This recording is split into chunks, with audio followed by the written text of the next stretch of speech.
I'm going to call the meeting. All right, I'm going to call the meeting to order. Introductions. Should we go around the screen, or how do you want to work that? Okay. I can call on folks, and I'll just go down my list and we'll go from there. So I will start by introducing myself. My name is Katie Bell, she, her, hers. I am the Youth Services Supervisor for the town of Mansfield.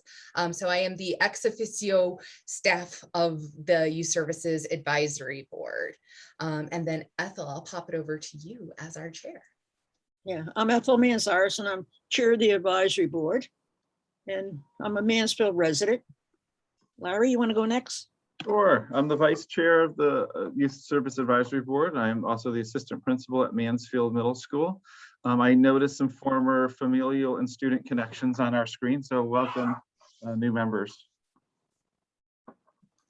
And then we'll pop over to Laura, who is our other currently appointed Youth Services Advisory Board member. I'm the only Laura. I can't see everybody on my screen, and I am appointed because I'm a user of youth services programs, and resident of Mansfield. She, her. All right. Oh, and here we go. I have Sarah logging on.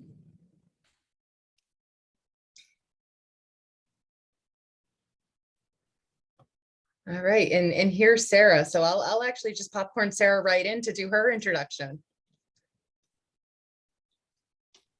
Hello, I can't even see who's here. Hold on, let me see. Hi, everyone.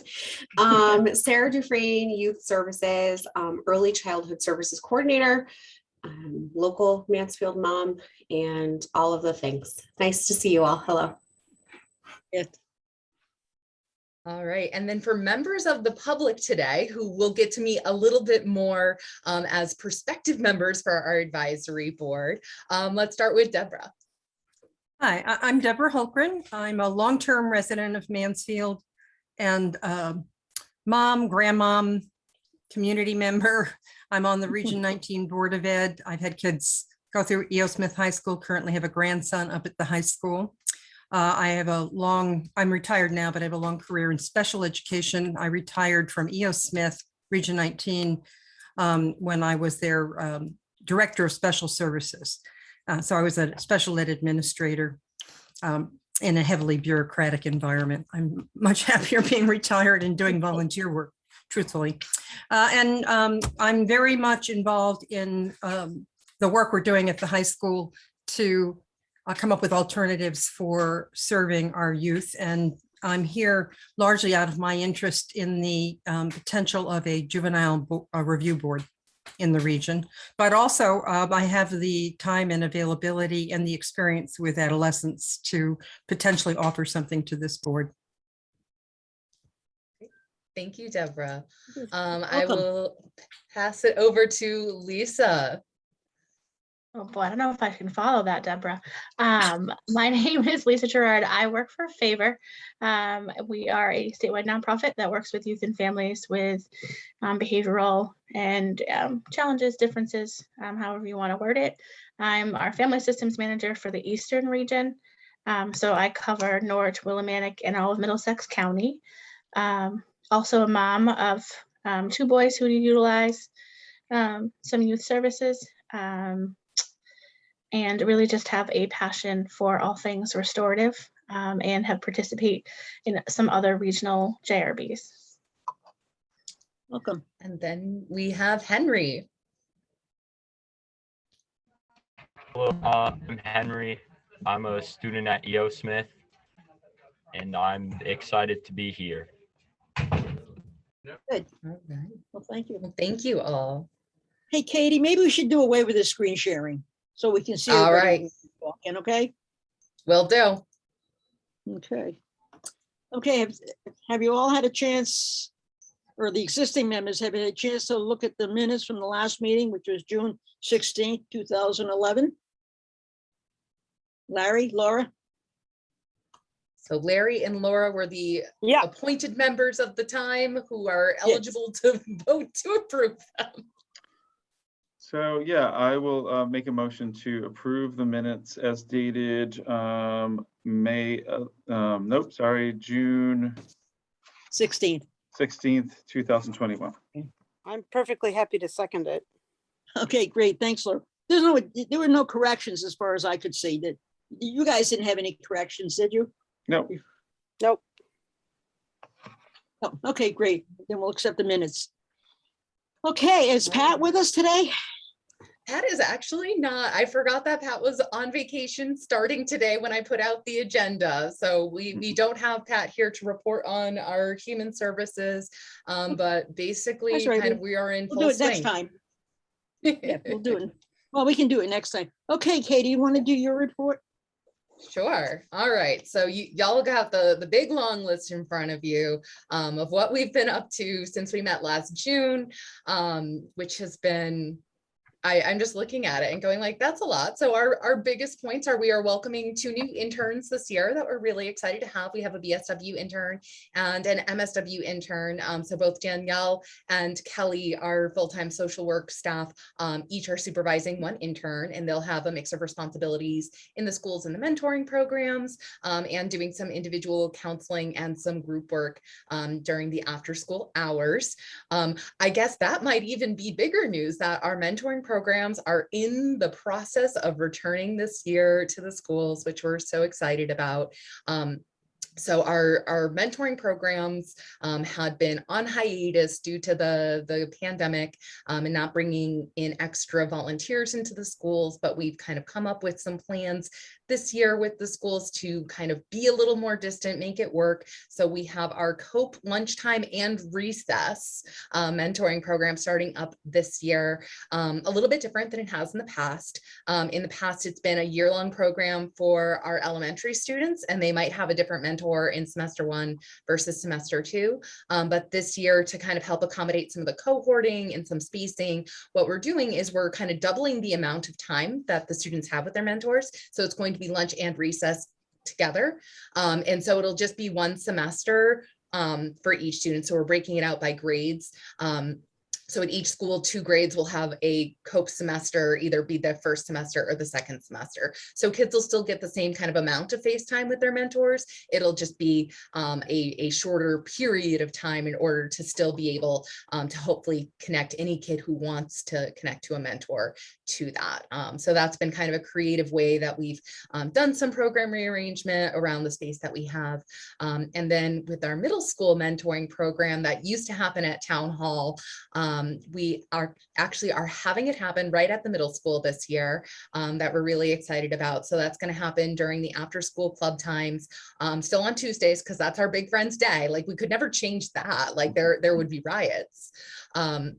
But this way, kids who are interested in participating don't have to worry about transportation of getting to youth services later in the evening, finding a ride, because they'll be able to just take the late bus home. So we're excited to kind of be able to make that work and have the space with the middle school to be able to do that. So we're really thankful for that opportunity. And we're also kind of bringing back some of our groups that had gone online last year back to in person, also happening at Mansfield Middle School. So being a little bit more open with some space, and again, kind of hitting some of those points with transportation difficulties, we are doing the Mansfield Youth Voice Group and the Mansfield Youth Pride Group, both at the middle school this year. And so we are in recruitment for that. So our Mansfield Youth Pride Group is our middle school aged LGBTQIA+ celebration group. And our Mansfield Youth Voice Group is a public service announcement group where kids will be able to write, star in, edit, film a public service announcement on prevention messaging. So those are kind of like the big program startups that we're in the midst of doing. We did this summer, able to bring back some in-person outdoor programs with Mansfield Mustangs that Sarah and Danielle ran together. So the biggest change technically for Mustangs this summer is that it became completely a youth services program instead of being a shared program between our office and Parks and Rec. So for many years, it started in Parks and Rec, and then Danielle kind of joined the team when she came here 5 years ago. And Jay over at Parks and Rec has officially passed us the baton that it is now fully a youth services program, which means that it's only now for Mansfield youth instead of the ability where other towns had been able to sign up through the community center before, but it also becomes a no cost program for those Mansfield youth since we're running it out of our staffing and Parks and Rec isn't having to hire anybody out. So Sarah and Danielle had a blast. The kids were amazing this summer and had a great time. Kelly and I did an outdoor family hiking, kind of casual meetup, drop in, explore the trails of Mansfield program this summer, since we weren't able to do as close quarters of outdoors activities that we might typically do with our goal program. So we kind of did some things outside where we could, and then we did do some virtual groups this summer for arts and crafts because those have been so successful last year when we didn't have our in-person mentoring. So we gave away 135 arts and crafts kits activities to families this summer, and they were able to log on for, you know, any number of the ones that they had signed up for that worked for their time and their interests. We offered two activities a week. So we had a Tuesday morning and then a Thursday afternoon. So we were hoping to kind of hit a mix of interest and family availability for folks who you know, maybe didn't want to do outdoor programming or we're still looking for things to keep kids busy. So those are I think the best way to summarize without talking for a million forevers about what we've been up to and what we've got going on, because it is that busy time of year right now, which we're excited to be back at busy and kind of back to feeling a little closer to usual than we have for a while. So Katie, has the town decided about whether or not committees are going to be meeting in person in the future? Do they have any idea at all? And so the last time we had heard on meetings was hybrids were going to be very difficult to do. But I think in like late June, the governor extended his order to be able to hold meetings virtually. Oh, I didn't turn my lights all the way up. To be able to hold meetings virtually until April or so.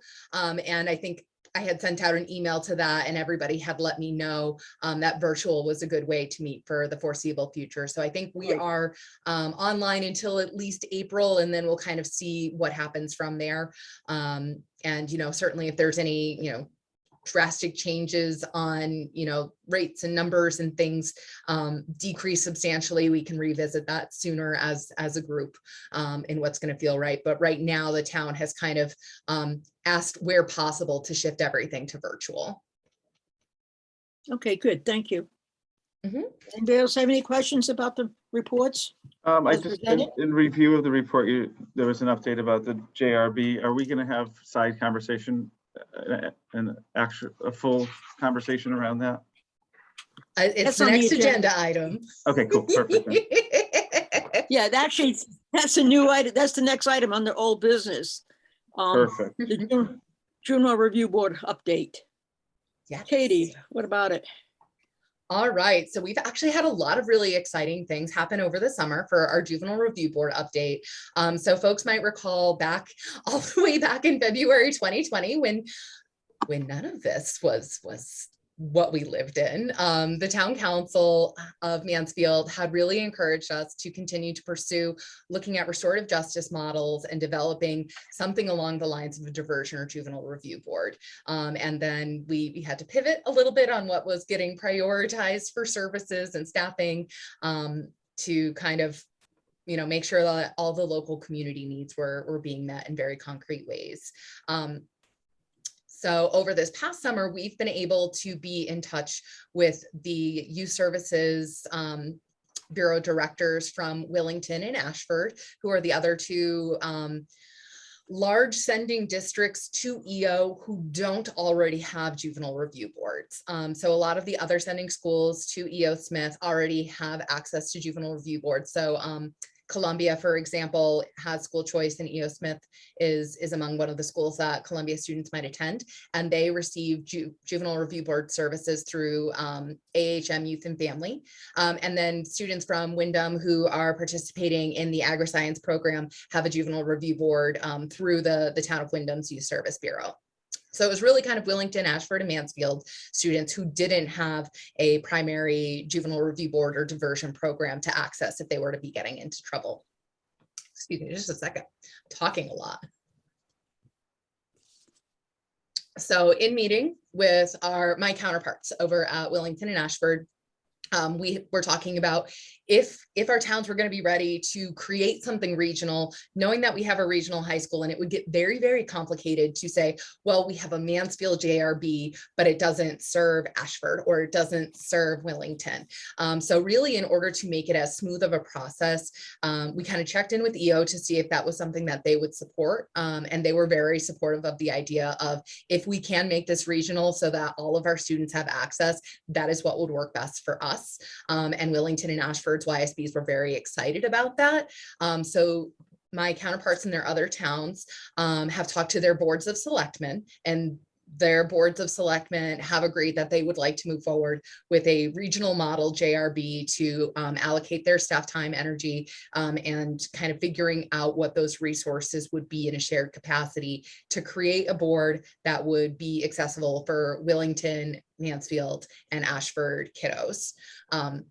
So our steps in the process right now, we've had some really good meetings with Ryan, our town manager, as well as our new resident state trooper staff sergeant, Sergeant King, who's new here, which Ethel, you know him because he used to be the appointed police person on our Right. Youth Services Advisory Board before, how very dare Yeah, he long time took a ago. promotion and now he's back. So he is very much in Good. support of bringing this together with our resident state troopers office, with the different towns that are sending us together.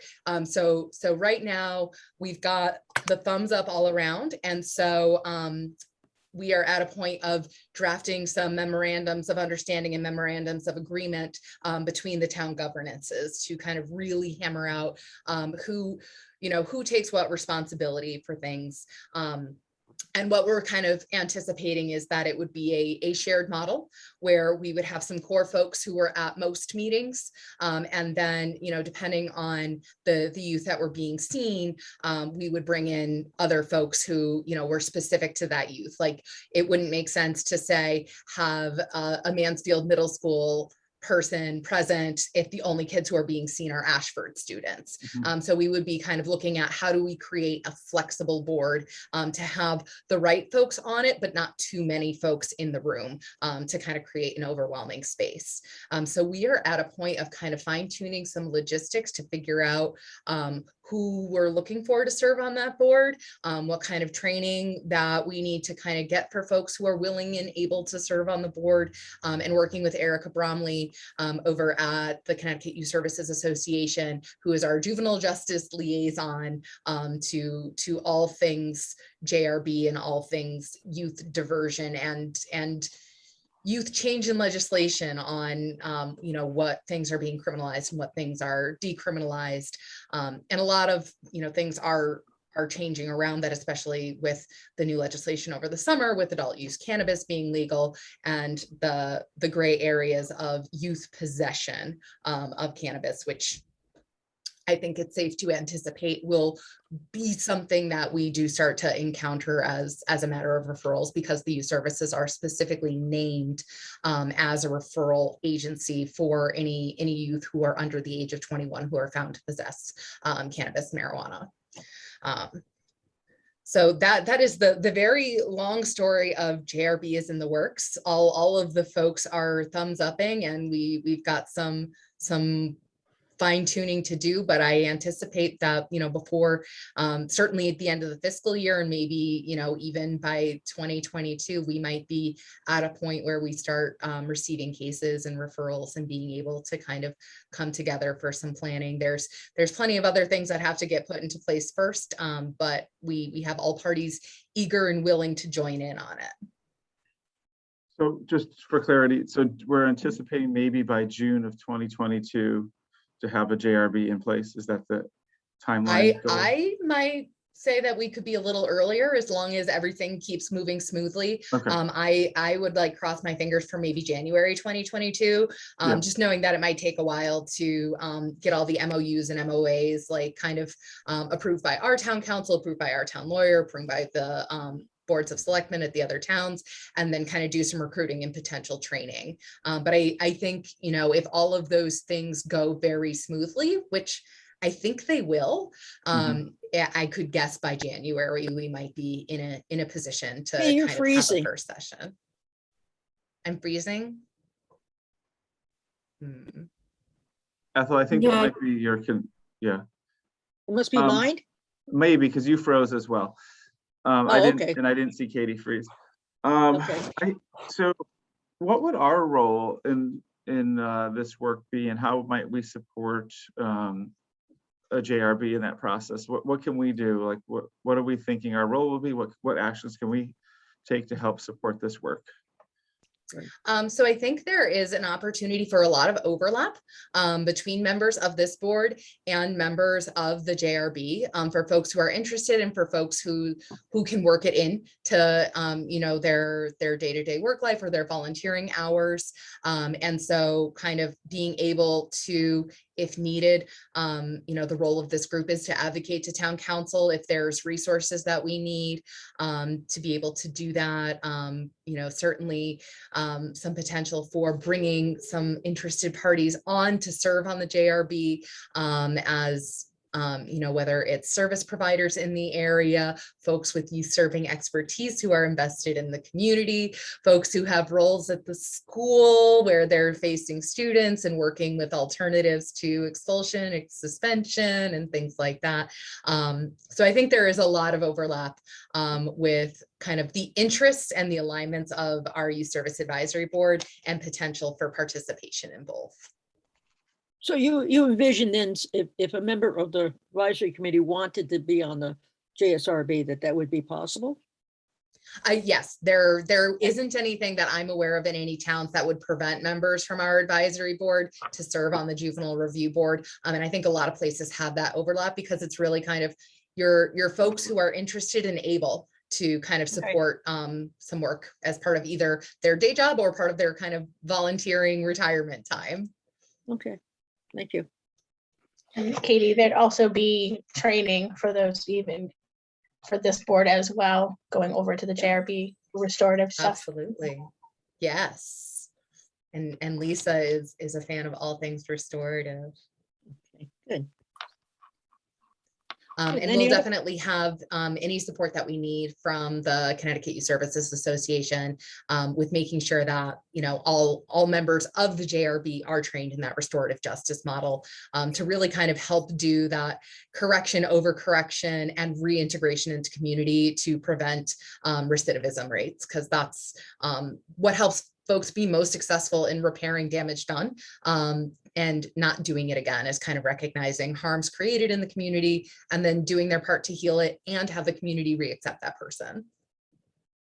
Okay, that's good. Are there any other questions about the JSRB for Katie? Anybody has? If not, we'll move on to new business. Do you have any? Oh, no, excuse me, Youth Services Advisory Board membership and recruitment. So go ahead, Kate. All right, so we tried our best when we updated our charge to like give ourselves that built-in, if someone misses 3 sessions without contacting us, that we will consider them resigned, and apparently that goes Good. against town charter, so we're not Okay. allowed to do that. So what do we do about Tried. people who don't show? I tried Did they so hard. tell So you? here's what we get to do. Here's what we get to do today. So those members who are appointed and here can recognize that we have some members who haven't been with us, and we as a board can vote to consider them resigned. And with the official vote to consider them resigned, then Ethel, I will email the town clerk and CC you as the chair upon the results of that vote to let them know that we have had several members who are now voted upon as considered resigned, and we have open slots in availability. So Good. we do have Officer Strogoff's official resignation, so that one's all set. we were anticipating Anastasia's to age out automatically because her position was the youth serving position under 21, and she did age out, but apparently that also didn't work. So we have Anastasia, who is our youth under 21 slot, who was very gracious with her time with us for a bazillion years. And we are thrilled that she is doing amazing things in her career, but she is no longer with us in that role. We had Brittany Stanley, who had been serving in the role of local service provider, who has not been to a meeting in some time, more than 3. And then we had Norma, who had been serving in the role of member at large with youth serving expertise, who it's also been quite some time since she has been present at a meeting. So we would need someone to raise a vote to consider those members resigned and to have those slots become open. And then upon the official vote of that, we would have open slots and we have interested members. Can we do that today? Yes, it is Okay, right make- there in the agenda discussion. We good. Well, I'll make a motion that we consider these people who haven't been to meetings, more than 3 meetings, to be officially resigned. Larry or Laura, second? I will second that. Okay, great. All those in favor? There's only 3 of us. Oh, yeah, Aye. good. Okay, I guess it's passed then. You can report that, Katie, and we can then work on the folks that are here that may want to join us. Yes. So as of now, the Youth Service Advisory Board present members have voted to have 3 open spots of the member at large with youth serving expertise, a local service provider, and a youth member of Mansfield under the age of 21. So now we've got these wonderful open slots, and we've got these wonderful people who are open to learning more about us and our group, and kind of checking out to see if this is a good fit for the work that we're all doing and their interests and their passions.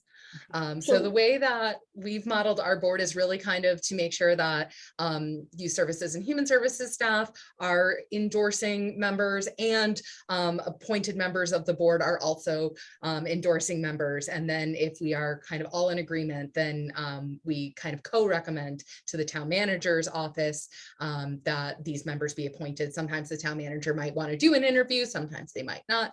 That kind of varies So- town manager to town manager. So you're saying that the Human Services Advisory Committee has to approve of, The said Human they- Services Advisory co-approval. Committee doesn't have to, but the Human Services staff, so like YSB staff, and Right. the other appointed board members here, like it's that mutually agreed upon person. is oh, the way yeah, that we okay, have yeah, laid out the charge. understandable, yeah. Yeah. Okay, so what's the next step for the 3 folks that may want to join us? So now this is just kind of that talk to each other and like ask questions of one another. And, prospective members are welcome to ask questions of us. Members who are currently appointed are welcome to ask questions of interested members. And it's kind of that meet and greet and make sure everybody's like, yeah, this is something I would like to do. Okay, Can I just say?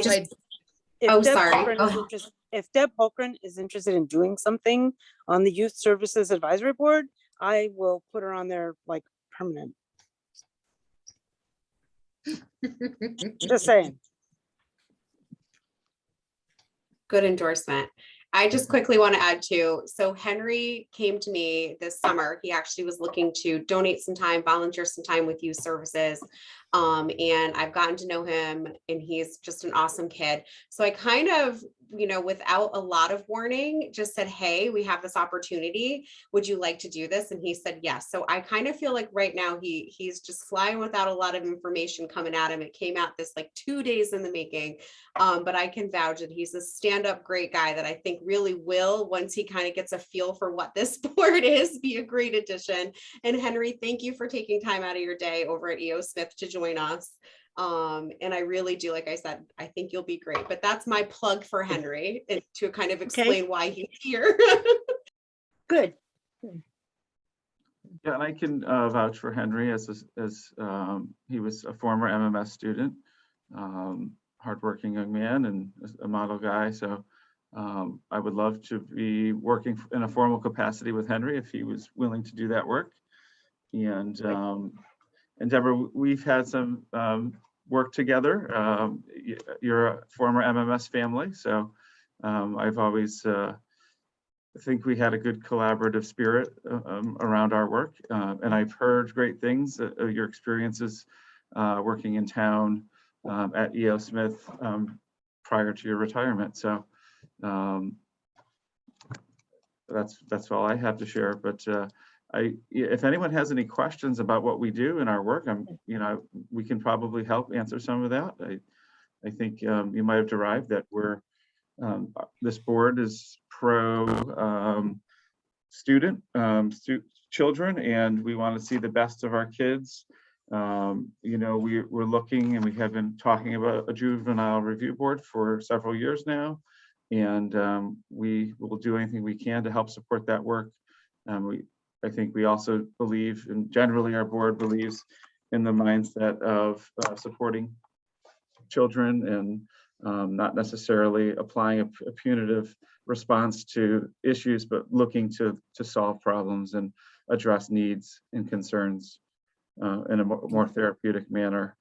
Some of us have attended some trainings around that work, and we're all volunteers, sort of. I think in our roles, in my role, for example, I obviously work at the middle school, but I think my work extends beyond the middle school. It's really attuned to the community. So it's great to be a part of this community organization. And like I said, I'm happy to answer any questions that people might have about our work. So I would tend to agree with everything Larry said about our concern for the kids and what's best for them and the type of action, rather than be punitive, that we try to approach it in a different way by using the JSRB as well as youth services. So I would agree with Larry. And I'll jump in and kind of share another major component that this specific board serves as. This specific board serves as a local prevention council.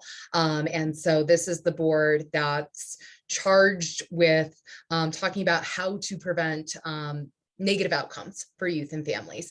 So I know I get to work with Lisa a lot in that capacity in our local interagency service team for the Windham County area, as well as a lot of meetings with CRAC, who is the grantor that we work with for the local prevention council. So Lisa and I have a lot of overlap in our professional capacities of doing statewide prevention, service provision, service connectivity. And so I have really enjoyed getting to know Lisa in that capacity. And I think she brings a lot to the table in that prevention work that isn't just focused on substance use, but it's also how do we prevent, negative mental health outcomes? How do we prevent, kids having to be outplaced from home and from district, and how do we just kind of build resilience with our youth and families, recognizing that sometimes in order to do that, we really do need to connect them to a lot of services. And Favor is an amazing organization to kind of know all of the ins and outs of what is available. And that's great, because we've been missing that role and responsibility in this group. We've had an excellent person, but they haven't been here. So, I think I'm excited to have the potential of having Lisa and her skill set join this organization. It's often nice to have 3 fresh faces to this group, and maybe we can re-examine some of our practices and improve what we do. So that would be I think you all would be welcome additions. Yes.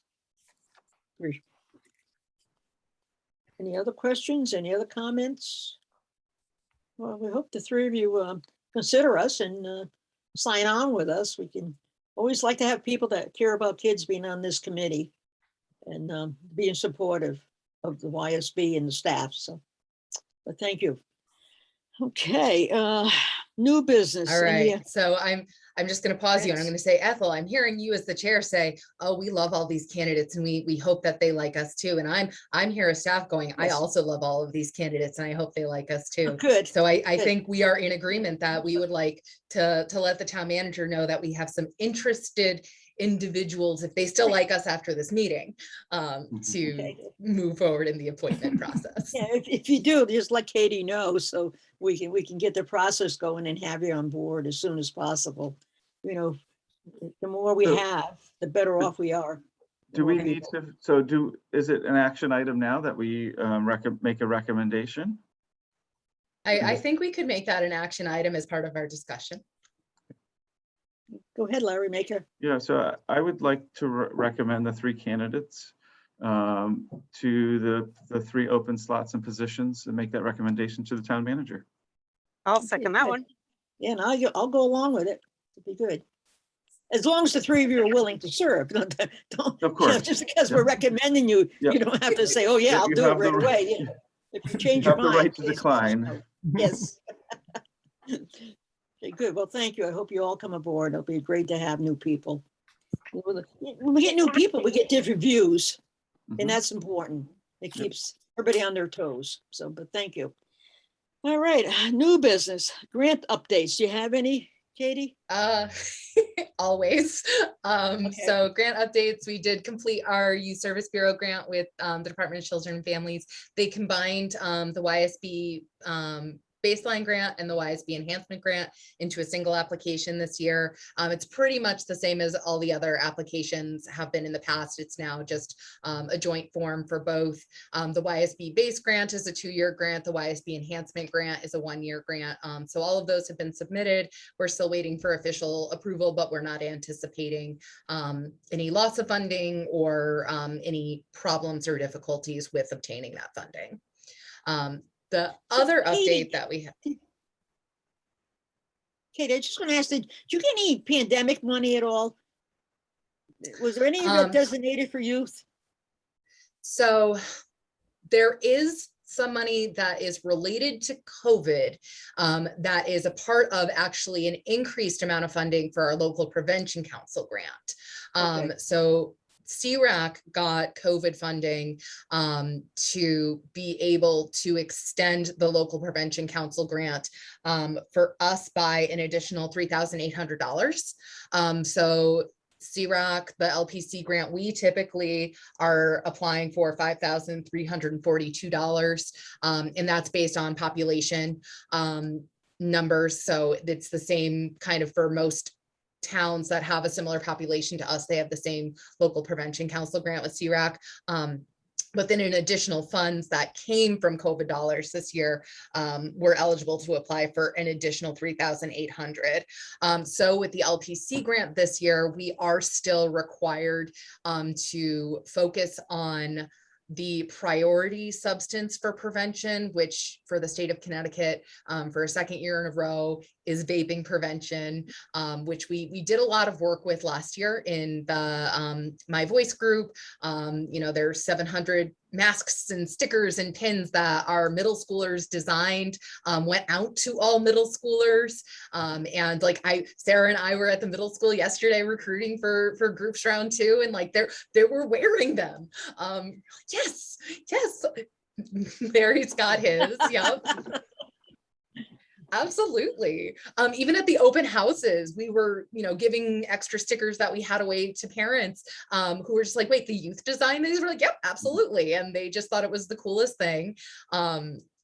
So this year we do have to focus at least 20% of that overall amount on vaping because we did so much last year. They were able to say that 20% is the requirement as opposed to the maximum amount.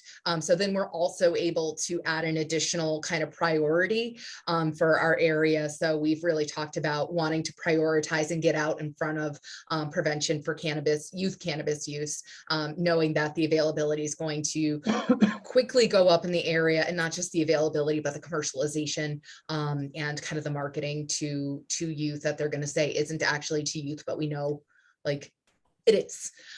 Like I've already, driven home and been behind the WRTD bus that has the dispensary logo on the back. And I'm just like, oh golly, okay, well, here we go. So we have kind of really designated youth cannabis use prevention as something that we want to make sure we're on the front side of the curve of rather than the back side of the curve. So that's where we're going to be focusing a lot of that extra time, money, and energy into. We also are able to do some expert training, which I just got the nod that we're able to do that with these grant funds, which is getting trained on a substance, it's substance brief intervention or screening brief intervention treatment. So it's really kind of anticipating that we might get a lot of referrals for youth substance use, being able to kind of ask the screener questions to link them to the right level of care. So is this a youth who literally is just like experimenting with this for the first time and might be needing to connect at, this level of care, or is this a youth who has, an ongoing pattern of use and might need a higher level of care in that decision-making around substance use? So that's also an allowable expense with that grant in anticipation that in the years to come, it will become an increasingly valuable tool in our community. So the LPC grant is still in process. That's due October 15th. I'm anticipating having it done before then, but I definitely wanted to get a few more questions answered with those funding things before I did a finalized submission. So those are the biggest updates, I think, for grant funding, is that expansion of the LPC grant. For other COVID money, the town as a whole received some COVID funds, and all departments were invited to submit requests on how they would want those things used. I don't know that they have finalized the outcome of all of those things on who's going to get what. But some of the things that we had requested under COVID funding, we've been able to temporarily pull from for the time being and bring in some air purifying stuff, so that we're anticipating hopefully by mid-October being able to reopen our offices for in-person work, knowing that we'll be at a point where our space is safe, as safe as it can be for, our kiddos and families who are, maybe not vaccine eligible to come in. And we're kind of working on making sure all of those mitigation strategies and different changes in protocols are going to work. But I think we're anticipating at this point, mid-October, being able to kind of do that. So we might end up kind of doing some journal entry funding for those requests that we had put in. But those are really important for our offices, because not all of our offices have windows that open. When we talk about kind of making sure there's adequate ventilation for services, and then also knowing that, come winter, nobody wants an open window when they're doing session, or people standing right outside the window and worrying about confidentiality. So we're excited that those measures have finally gotten approved, and we're able to kind of move forward from that. As for kind of the other COVID dollars, we're still, like I said, I think waiting to hear from the town how those are going to get approved. Okay. But I think we have been able to kind of check off what's been highest on our priority list, which has been helpful. Okay, good. Good. Well, thank you. Thank you. Any questions of Katie? If not, we'll move on to other business. Is there anything else? I have none. I don't know about anybody else. So. Well, there being none, how about the opportunity of public commitment? There's no one comment, excuse me, not commitment, but comment. I guess we'll move on for that. I'll entertain a motion for adjournment then. And thank you, everybody, for coming and attending today. Appreciate it. So, okay. Thank you guys all for being here. Yep, motion to adjourn at 12:48. All right, thank you. Everybody have a good month. We'll see you next month. Good Bye-bye, seeing everybody. everyone. Nice Henry. Thank you again so much for coming, guys. Bye, Thank everybody. you. Thanks for having Bye-bye. me. Bye. Bye. Thank you.